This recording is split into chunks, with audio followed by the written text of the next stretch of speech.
Est-ce que vous êtes à l'écoute? Exode au chapitre 17, verset 9 jusqu'au verset 13. Un moment assez particulier du peuple d'Israël qui se trouve dans le désert. On va le lire ensemble. Alors Moïse dit à Josué, Moïse, vous connaissez Moïse, hein, vous avez vu la mer Rouge s'ouvrir, etc. Enfin, si vous avez vu le film, voilà, Moïse, un homme vraiment connu dans le peuple d'Israël comme un prophète extraordinaire. Alors Moïse dit à Josué, donc c'était son successeur, choisis-nous des hommes, sors et combat Amalek. Amalek, c'était à l'époque des ennemis d'Israël. Pendant qu'Israël était dans le désert, il y avait des tribus qui étaient là, et Amalek était une des tribus qui venait pour agresser Israël et pour tuer ce peuple. Et Moïse était monté sur la montagne. Moïse, Aaron et Hur montèrent au sommet de la colline, donc ils surplombaient le champ de bataille. Imaginez la scène, ils surplombaient le champ de bataille. Lorsque Moïse élevait sa main, Israël était le plus fort. Lorsque Moïse était sur la montagne, il voyait le combat qui se passait en bas, lorsque lui levait la main vers le ciel. Et ce matin, je t'invite vraiment à lever ta main vers le ciel, à lever tes mains vers le ciel. Et là, Israël était le plus fort. Lorsque nous levons nos mains vers le ciel, Dieu est celui qui nous donne des victoires. Et lorsqu'il baissait sa main, Amalek était le plus fort. Alors gardons nos mains levées comme nous l'avons chanté ce matin. Les mains de Moïse étaient fatiguées, et ça peut arriver dans la vie chrétienne qu'on soit fatigué face à toutes les difficultés, face à tous les combats, toutes les épreuves, etc. Amen. Et là, on a des frères et des sœurs. On appelle cela l'Église. L'Église, on a des frères et des sœurs. Alors les mains de Moïse étaient fatiguées. Ils prirent une pierre, c'est-à-dire Aaron et Hur, ils prirent une pierre qu'ils placèrent sous lui et il s'assit dessus. Aaron et Hur soutenaient ses mains. Et nous sommes là aussi ce matin pour nous soutenir les uns et les autres. Chacun, nous avons des combats, des luttes, et nous sommes appelés, comme nous sommes la famille de Dieu, à nous soutenir les uns les autres, à combattre ensemble le même combat. Les mains de Moïse étaient fatiguées, ils prirent une pierre, la soutenaient, ils prirent une pierre qu'ils passèrent sous lui et il s'assit dessus. Aaron et Hur soutenaient ses mains, l'un d'un côté, l'autre de l'autre, et ses mains restèrent fermes jusqu'au coucher du soleil, et Josué vainquit Amalek et son peuple au tranchant de l'épée. Amen, amen, amen. Pouvez-vous vous rasseoir? Merci. Un combat extraordinaire. Imaginez la scène. Je crois que c'est important de... Vous avez entendu Evan nous parler de Bartimée. Imaginez la scène de cet homme qui était aveugle au bord du chemin, avec son manteau troué, avec une destinée pas extraordinaire du tout. Hein. Enfin, je ne sais pas si vous imaginez un petit peu, à l'époque de Jésus, être aveugle, être infirme. Quel avenir? Pas d'avenir. Pas d'avenir. La mendicité, vivre de la générosité des autres. Et cet homme, lorsqu'il a entendu parler de Jésus, et ce matin, vous entendez parler de Jésus. Lorsque cet homme a entendu parler de Jésus, la seule chose qu'il avait à faire, et dans son cœur, il avait ce désir ardent, c'est d'aller à la rencontre de ce Jésus-là. Si Jésus est réellement celui qu'il dit être, celui qui sauve, celui qui délivre, celui qui guérit les malades, celui qui est le Messie annoncé par les prophètes, eh bien, il peut sûrement faire quelque chose pour moi, et je ne veux pas passer à côté. Est-ce que ce matin, vous êtes prêts à le rencontrer, à ne pas passer à côté de ce temps que vous avez à pouvoir vous approcher de lui et à saisir les choses que Dieu veut vous donner? Alléluia. Cet homme, malgré les luttes, vous savez qu'il y en a un, il ne veut surtout pas que vous donniez votre vie au Seigneur. Il s'appelle le diable. Si Dieu existe, le diable existe aussi. Vous savez, moi j'ai rencontré Dieu parce que ma mère, elle faisait du spiritisme, de la voyance. Elle invoquait les esprits des morts. Et lorsque j'ai vu ma famille se détruire, je me suis dit, c'est pas possible. Si le diable, il existe, parce que je savais que derrière ces choses, c'était diabolique. Il y avait des présences dans la maison. Mon frère, il faisait bouger des objets rien qu'en les regardant. Ma sœur, qui avait à l'époque 6 ans, elle avait des visions de cimetière. Elle voyait des morts se promener dans la maison, des esprits. Elle se levait en pleine nuit, toute tremblante. Mon frère, il faisait de la lévitation au-dessus de son lit. Il se réveillait tout en sueur et rempli de peur, de frayeur. Mais je me suis dit, si le diable, il existe, parce que j'ai vu que le diable, il existait, mais Dieu, il doit bien exister quelque part. Et la seule chose qui pouvait m'approcher, me raccrocher à Dieu, c'était la Bible. Je vous invite à lire la Bible. La Bible est vraiment la parole de Dieu. Cette parole a la puissance de transformer votre vie. J'ai rencontré Dieu au travers de la Bible, de l'Écriture. J'ai cru ce qui était écrit, et parce que j'ai cru ce qui était écrit, ça s'est passé dans ma vie. Et j'ai lu ce verset de la Bible dans Jean 14, verset 14, où Jésus dit une chose extraordinaire. « Si vous demandez quelque chose en mon nom, je le ferai. » Et je me suis dit, lui, c'est pas un religieux pour mentir. Parce que pour moi, la religion, c'est tout du mensonge. J'ai dit, lui, c'est pas un religieux pour mentir. Alors je me suis approché de Dieu comme il est écrit dans l'évangile de Matthieu. Entre dans ta chambre, et là, dans le lieu secret, ferme la porte. Et là, prie ton Père dans le lieu secret. Et ton Père qui te voit, ton Père qui te voit dans le lieu secret, eh bien, il te le rendra. Et là, je me suis mis dans la chambre, j'ai commencé à me mettre à genoux, j'ai dit, Dieu, je ne te connais pas, mais je te prie, comme il est écrit, au nom de Jésus, délivre ma famille des puissances démoniaques, des puissances des ténèbres. Ce n'était pas une prière à rallonge, c'était une simple prière, mais pleine de foi, pleine d'espérance, s'attendant à quelque chose se passe, à ce que quelque chose se passe. Et quelques jours plus tard, le miracle s'est produit. Mon frère a rencontré des hommes qui parlaient de l'Évangile, que c'était la puissance de vie pour le salut de quiconque croit.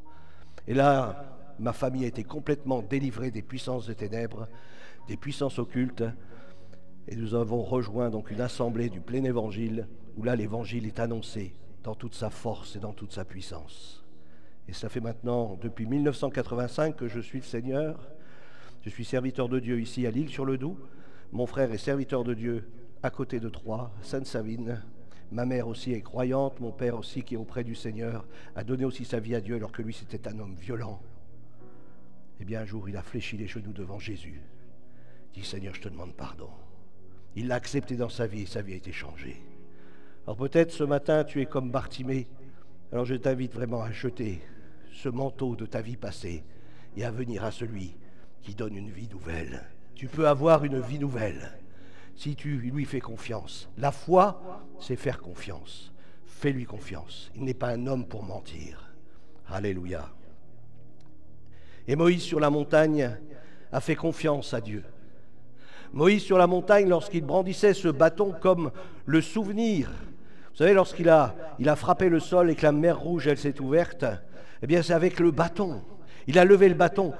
Proclame la parole de Dieu. Le bâton, c'est la parole de Dieu. Le bâton nous parle de ce qui me conduit, de ce qui me permet de me défendre, aussi contre les bêtes sauvages. Vous savez que le diable, c'est une bête sauvage. Et si vous tenez dans votre main le bâton de Dieu, la parole de Dieu, eh bien vous allez le mettre en fuite. Ne vous appuyez pas sur vos forces, mais sur lui, sur sa parole. Et là, vous prendrez autorité sur les puissances qui voudraient vous accabler. La prière prophétique, c'était le thème de ce message que j'ai commencé à apporter depuis déjà quelques dimanches. La prière prophétique, c'est prier en voyant l'exaucement. Je prie en m'attendant à ce que Dieu agisse, que Dieu intervienne. Je ne prie pas comme un moulin à vent à répéter toutes sortes de choses, toutes sortes de paroles, en espérant peut-être que ça puisse servir à quelque chose. Non, non, je prie dans un but. Je prie en voyant le but. Vous savez, un joueur de foot, lorsqu'il va dans le camp adverse avec le ballon au pied, je pense qu'il n'a qu'une idée, c'est le but qui est en face de lui. Et même s'il a la tête baissée, il voit le but. Est-ce que vous croyez ça? Eh oui, il voit le but. Alors je vous invite, lorsque vous priez, regardez le but. Pourquoi est-ce que vous priez? Pourquoi est-ce que vous intercédez? Pourquoi est-ce que vous vous tenez devant Dieu? Et là, Moïse, sur la montagne, il savait que la victoire, elle dépendait de lui. Parce qu'il fallait qu'il demeure ferme. Il fallait qu'il demeure persévérant. Il fallait qu'il demeure avec le bras levé, la parole de Dieu proclamée. Il fallait qu'il demeure assis sur le rocher. Le rocher, la parole de Dieu nous dit que le rocher, c'est Christ. Christ est notre rocher. On peut s'appuyer sur lui. Il ne va pas faillir. Il ne va pas faiblir, mais il va demeurer ferme. C'est à nous de nous asseoir sur le rocher des siècles. C'est Christ, ce rocher des siècles. Dans Habakkuk, au chapitre 3, verset 19, Habakkuk, c'est un prophète de l'Ancienne Alliance, il nous dit « L'Éternel, le Seigneur est ma force. L'Éternel, le Seigneur est ma force. » Ne t'appuie pas sur les gens qui t'entourent, parce qu'ils sont comme toi. C'est des gens qui sont sujets à la faiblesse, et puis aussi au découragement. C'est aussi des gens bien... Qui peut rencontrer quelqu'un de fiable? Vous savez, parfois on dit, moi j'ai beaucoup d'amis, surtout aujourd'hui avec Facebook et puis Snapchat, etc. Mais sachez que les véritables amis, vous pouvez les compter juste sur les doigts d'une main. C'est tout. Juste sur les doigts d'une main. Mais Jésus veut être ton ami, un ami véritable, un ami qui t'aime. Le Seigneur est ma force. Le Seigneur désire être ta force, être ton soutien. Il rend mes pieds semblables à ceux des biches, et il me fait marcher sur les lieux, sur mes lieux élevés, sur mes lieux élevés. Habakkuk, ce prophète de l'Ancienne Alliance, nous montre que Dieu désire nous élever. Dieu désire nous amener sur les hauteurs. Il désire nous amener comme Moïse sur les hauteurs afin de prendre de la distance avec les choses qui peuvent nous entourer, des combats, des luttes, etc. Parce que c'est dans la présence de Dieu, dans le secret de Dieu, que c'est là que je vais avoir la victoire sur tous mes ennemis. Dieu m'invite et Dieu m'attire dans sa présence. J'aime beaucoup ce texte de l'Ancienne Alliance où Dieu parle à Israël. Et il dit « Je t'ai attiré au désert ». Je t'ai attiré au désert, parce que lorsque tu étais hors du désert, bien t'en faisais qu'à ta tête. Tu faisais ce que tu avais envie de faire, mais je vais t'attirer au désert. Vous croyez que ça a plu à Israël d'être attiré au désert? Je ne pense pas. Mais Dieu l'a attiré au désert, pourquoi? Pour pouvoir parler à son cœur. Dieu ne veut pas parler à notre intelligence. Dieu est celui qui parle à notre cœur. Il veut parler à notre cœur ce matin. Es-tu prêt à entendre sa voix? La voix du bon berger, la voix de celui qui t'aime. Vous savez, le terme « marcher », il me fait marcher sur mes lieux élevés. En hébreu, ça se dit « darak ». Et ce terme veut dire aussi « sortir ».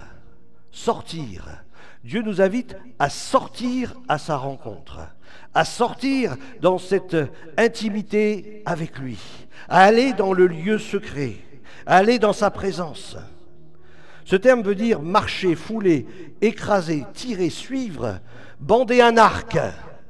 Je pense que la prière, c'est aussi, comme Moïse était sur la montagne, c'est comme s'il bandait un arc pour tirer à son but.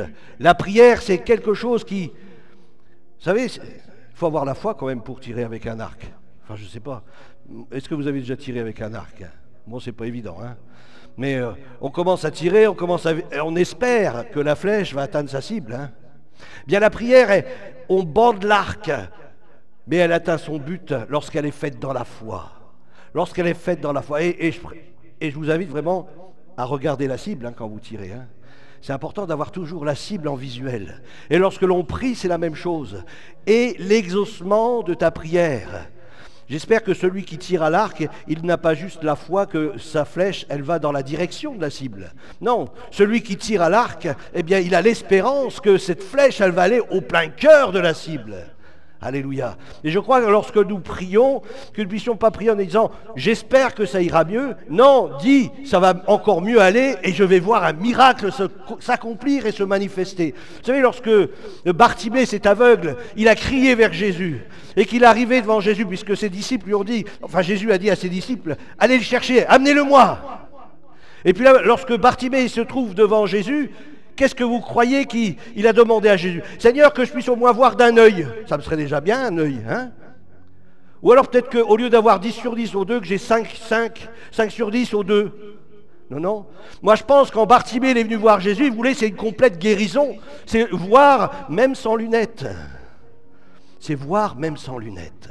Est-ce que tu t'attends au miracle lorsque tu pries? Est-ce que tu t'attends à ce que Dieu fasse quelque chose d'extraordinaire quand tu pries? La foi, c'est croire ce que Dieu dit. Alléluia, croire ce que Dieu dit. Croire qu'avec lui, tout est possible. Vous savez, pour chasser des démons, mon frère, il était ceinture noire de karaté. Hein. lorsqu'il faisait de la lévitation au-dessus de son lit, là, et qu'il était rempli de frayeur, etc., bien, il était énervé. Vous savez pourquoi? Parce que malgré sa ceinture noire de karaté, il ne pouvait pas chasser les démons. Il ne pouvait pas chasser les démons. Il n'y a que le nom de Jésus qui a pu mettre en fuite tous les démons qu'il y avait dans notre maison. Vous savez, notre maison à Sedan, dans les Ardennes, a été appelée la maison de la sorcière. Les gens, quand ils passaient devant, « Oh, c'est là la maison de la sorcière !» Vous vous rendez compte quelle réputation, hein? Parce que beaucoup y sont venus, hein? Beaucoup ont laissé de l'argent dans cette maison. Il y en a même pour que leur mari meure ou que pour leur épouse meure. C'est vraiment de la sorcellerie, c'est de la magie, des choses qui sont en abomination aux yeux de Dieu. Mais lorsque les pasteurs sont venus, alors j'aime beaucoup, ils sont venus et puis ils étaient tous souriants, tout heureux. Nous, on aurait pu croire qu'ils devaient être terrorisés. Waouh, une maison où il y a plein de démons, où il y a des puissants. Non, pas du tout. Ils étaient tout heureux de venir parce que celui qui est en nous, il est plus grand que celui qui est dans le monde. Et le nom de Jésus a mis en fuite toutes ces myriades de démons qu'il pouvait y avoir dans cette maison. Alors peu importe ce que tu vis aujourd'hui, sache que le nom de Jésus est le seul nom par lequel tu puisses non seulement être sauvé, mais c'est devant ce nom-là que tout genou fléchit. Tout genou fléchit devant le nom de Jésus. Tu peux lui faire confiance. À la croix du Calvaire, il a tout accompli. La puissance du sang de Jésus qui a coulé à la croix du Calvaire est amplement suffisant pour te laver, te purifier de tout péché et transformer ta vie. Alléluia. Il n'y a de salut en aucun autre. Alléluia. Dieu veut te faire monter sur des lieux élevés. Il veut te faire monter jusque dans sa présence.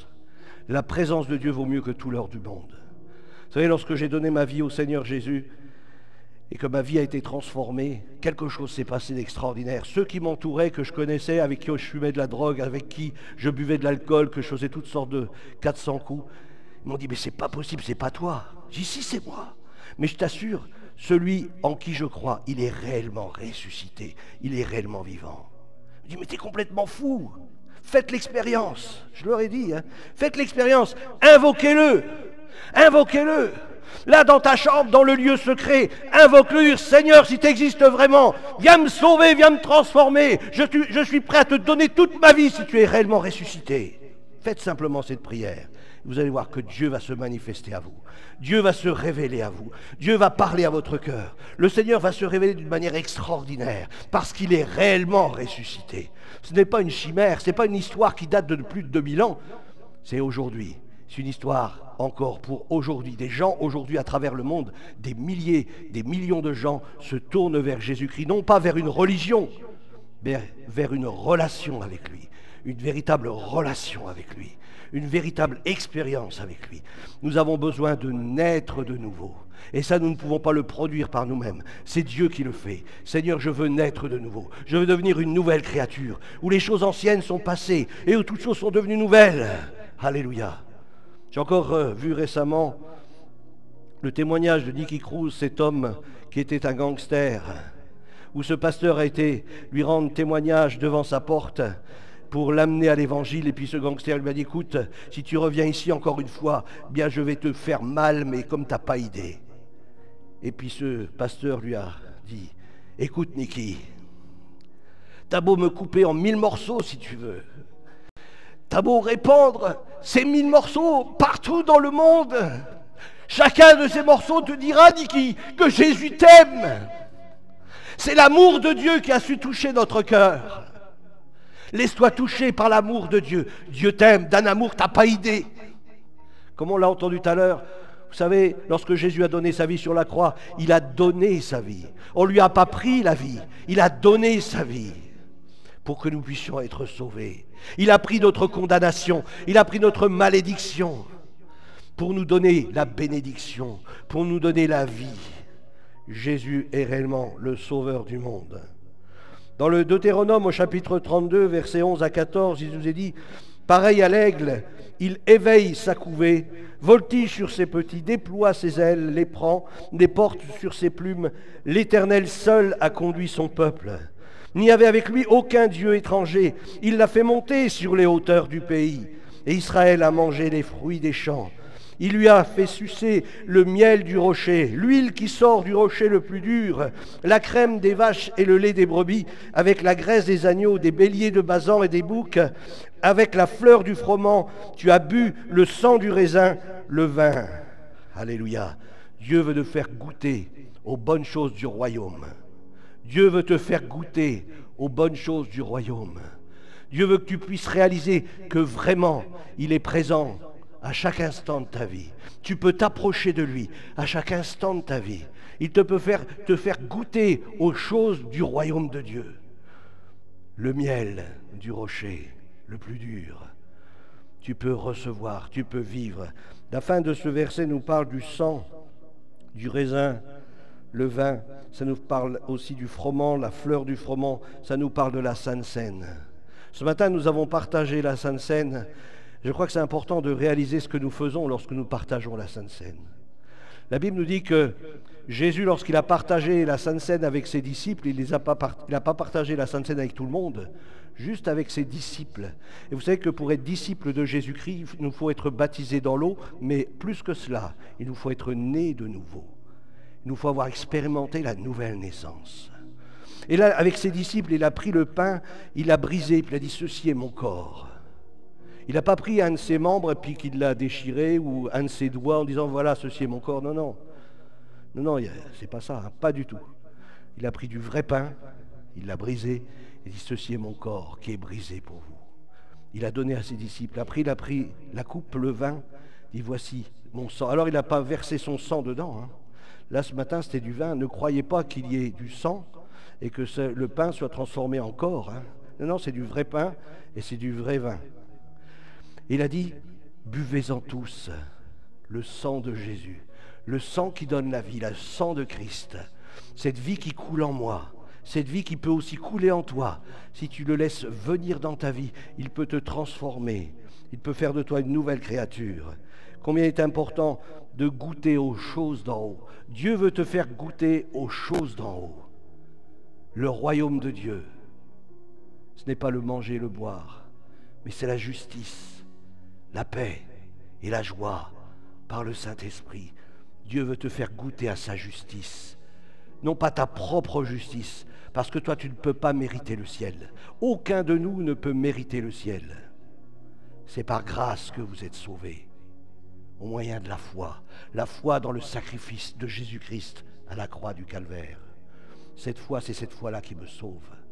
La foi dans le sang qui a coulé de ce corps meurtri sur le bois, seul le sang de Jésus peut me laver, me purifier de tous mes péchés. J'ai besoin de vivre une expérience vivante avec Dieu. Je ne veux pas vivre une religion. Je ne t'invite pas à vivre une religion. On est bien sympa, on est un bon groupe, on se fait du bien, on prie ensemble, aussi on partage des repas, on boit l'apéro ensemble. Mais ce n'est pas ça l'évangile. L'évangile, c'est une personne, c'est Jésus-Christ. Il te faut rencontrer ce Jésus. Parce que quand tu vas le rencontrer, tu n'auras plus envie d'aller ailleurs. C'est de lui que tu désireras le plus dans ta vie. Alléluia. Dieu nous aime. Je vais terminer avec vous.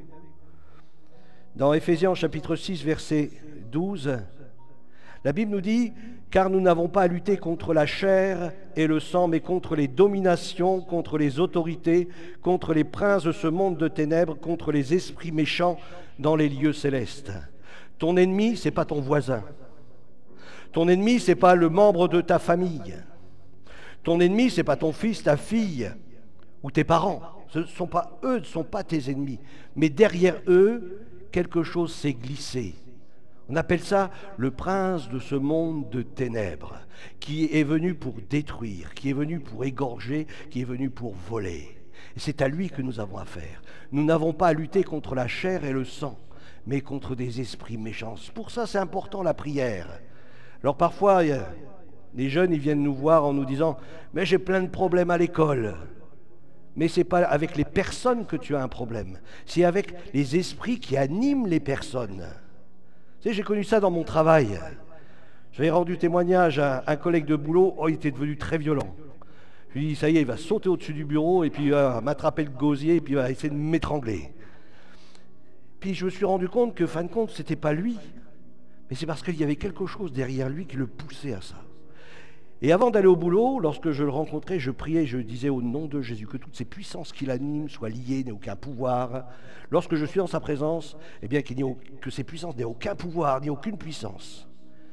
Et lorsque j'étais avec lui et qu'il était en face de moi, il était tout calme.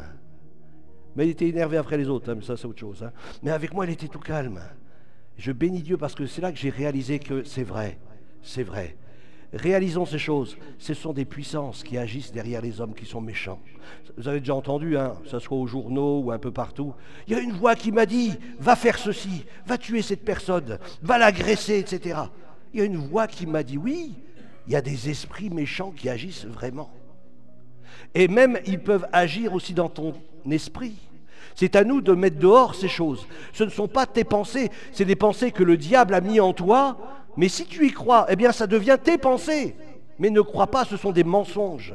Chasse ces pensées au nom de Jésus-Christ. Que ces pensées quittent mon esprit au nom de Jésus.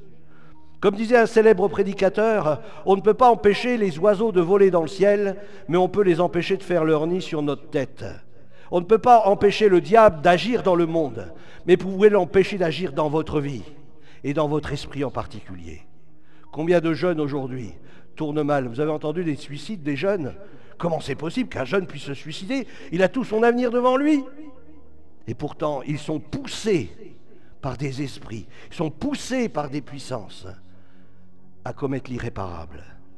Alors ce matin, je t'invite à faire la guerre, mais une vraie guerre, non pas contre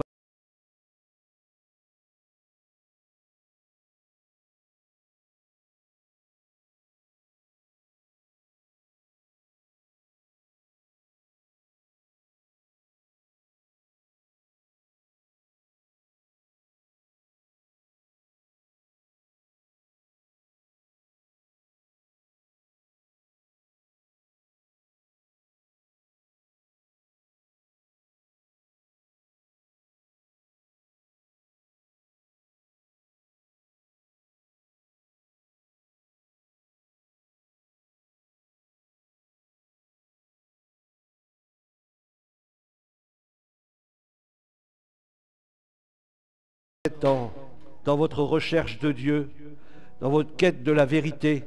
Mais peut-être pour vous, ce matin, c'est l'occasion d'expérimenter que Dieu est réellement vivant.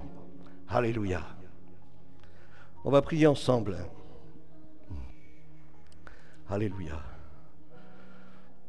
Et pendant ce temps de prière, s'il y a des personnes qui se sentent touchées, interpellées, je vous inviterai simplement à vous approcher sur le devant et je vais prier pour vous au nom du Seigneur Jésus.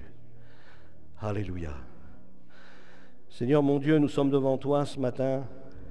Seigneur, toi qui connais les cœurs de chacun, les besoins de chacun, les combats de chacun, les douleurs de chacun. Je te prie d'agir pendant ce moment, Seigneur. Je te prie de susciter la foi, afin que, Seigneur, plusieurs expérimentent ta grâce, expérimentent tes promesses. Seigneur, ce matin, révèle-toi au cœur de ceux qui te cherchent. Au nom de Jésus-Christ, Seigneur, fais grâce. Je vous invite vraiment à prier le Seigneur. Alléluia. J'inviterai peut-être ceux qui souhaitent la prière à vous approcher sur le devant et je vais prier pour vous. Sentez-vous libre. Et si vous avez un besoin, si vous sentez que cette parole, elle vous parle, ne résistez pas à la parole de Dieu. Ne résistez pas au Saint-Esprit. Approchez-vous devant et je vais prier pour vous. Et l'Église va prier pour vous. Alléluia. Seigneur, agis par ton Saint-Esprit. Seigneur, tu es celui qui convainc de péché, de justice, de jugement. Tu es celui qui conduit, Seigneur, des âmes à te rencontrer, à te connaître. Seigneur, attire à toi ce matin. Attire à toi ce matin. Révèle-toi au nom de Jésus. Alléluia. Alléluia. À toi la gloire, Seigneur. Alléluia. Alléluia. Ah, il y en a un qui ne veut pas, hein. Il y en a un qui lutte. Il y en a un qui ne veut pas, dit surtout ne le fais pas. Surtout ne t'approche pas, qu'est-ce que les autres vont penser? Tu es là devant le Seigneur. Nous avons nos têtes baissées. Nous sommes devant Dieu. Et c'est une démarche de foi envers Dieu. Non pas envers un homme, non pas envers une communauté, mais envers Dieu. Alors ce matin, ne laisse pas l'ennemi de ton âme te garder captif. Mais dis maintenant, révolte-toi maintenant. Dis non, je ne veux plus être captif de l'ennemi de mon âme. Je ne veux plus être captif de mes passions. Je ne veux plus être captif de mes vices. Je ne veux plus être captif de ce qui me rend esclave. Maintenant, je veux croire en la vérité. Je veux saisir la vérité et que ma vie soit transformée, que ma vie change. Je veux que ma vie change. Seigneur, il n'y a que toi le Créateur du ciel et de la terre, qui a la puissance de changer, de transformer ma vie, de me donner une vie nouvelle. Seigneur, souffle ce matin dans ta grâce. Alléluia. Faites simplement le pas de la foi. Croyez dans ce que Dieu dit. Croyez dans ce que Dieu dit. Alléluia. Gloire à ton nom, Seigneur. Priez le Seigneur. Saint-Esprit, Saint-Esprit, approche-toi sur le devant. Approche-toi. Largue les amarres, jette ton manteau et viens. Au nom de Jésus. Alléluia. Alléluia. Béni soit ton nom, Seigneur. Merci, c'est toi qui le fais. Merci pour ta parole qui est la vérité. Merci, Seigneur. Alléluia. S'il y a des personnes qui sont malades, qui souhaitent la prière, je vous invite à vous approcher. Je vais prier pour vous, pour que vous puissiez être guéris. Alléluia. Il est dit dans la parole de Dieu, voici les signes qui accompagneront ceux qui auront cru. En mon nom, ils imposeront les mains aux malades et les malades seront guéris. S'il y a des malades au milieu de nous, approchez-vous et je vais prier pour vous au nom du Seigneur Jésus, comme il est écrit dans la parole de Dieu. Alléluia. Alléluia. Que ton nom soit béni. Que ton nom soit béni, Seigneur. Merci de te glorifier au milieu de l'assemblée. Merci de te manifester, de te révéler. Alléluia. Alléluia. Gloire à Dieu. Ah. Amen, amen, amen. S'il y a d'autres personnes qui souhaitent la prière, approchez-vous simplement. J'ai prié pour vous comme la Bible enseigne. Alléluia. Et je veux croire que le Seigneur va agir. Et nous croyons que Dieu va agir. Alléluia. Seigneur, merci de bénir Monique, Seigneur. Au nom de Jésus-Christ, que ses genoux deviennent fermes, que toute douleur disparaisse. Au nom de Jésus. Seigneur, merci parce que tu es le Créateur. Tu nous as créés. Et Seigneur, tu es aussi celui qui guérit. Seigneur, merci de manifester ta puissance. Au nom de Jésus, nous proclamons, Seigneur, ta puissance de guérison maintenant. Dans le corps de notre sœur, que toutes ces douleurs disparaissent. Au nom de Jésus, pour la gloire de ton nom. Merci, Seigneur, oh, de te manifester, de te révéler. Merci, Seigneur, que notre sœur puisse rendre témoignage de tes œuvres, que ta parole est réellement la vérité. Donne-lui d'expérimenter la guérison au nom de Jésus, pour ta gloire. Amen, amen, amen. Gloire à Dieu. Alléluia. Gloire à Dieu. Alléluia. Gloire à Dieu. Alléluia. Alléluia, Seigneur. Merci, Seigneur, pour Naomi. Merci parce que tu agis maintenant dans son corps. Tu la délivres complètement de ce problème. Au nom de Jésus-Christ, tu manifestes ta puissance. Ce que les hommes ne peuvent pas faire, toi, tu peux le faire. Parce que tu es le Créateur du ciel et de la terre. Seigneur, dans tes meurtrissures, nous avons été guéris. Que ta puissance de guérison maintenant soit libérée dans le corps de Naomi et que tout ce qui nuit à son corps soit détruit au nom de Jésus-Christ. Merci d'opérer une restauration, une complète guérison, afin qu'elle rende témoignage de tes œuvres, que ta parole est réellement la vérité. Amen, amen, amen, amen. Alléluia, gloire à Dieu. Alléluia. Est-ce qu'il y a d'autres personnes qui souhaitent la prière? Sinon, nous allons conclure la réunion. Alléluia. Béni soit ton nom, Seigneur. Voilà, on va se remettre entre les mains du Seigneur, on va se lever ensemble.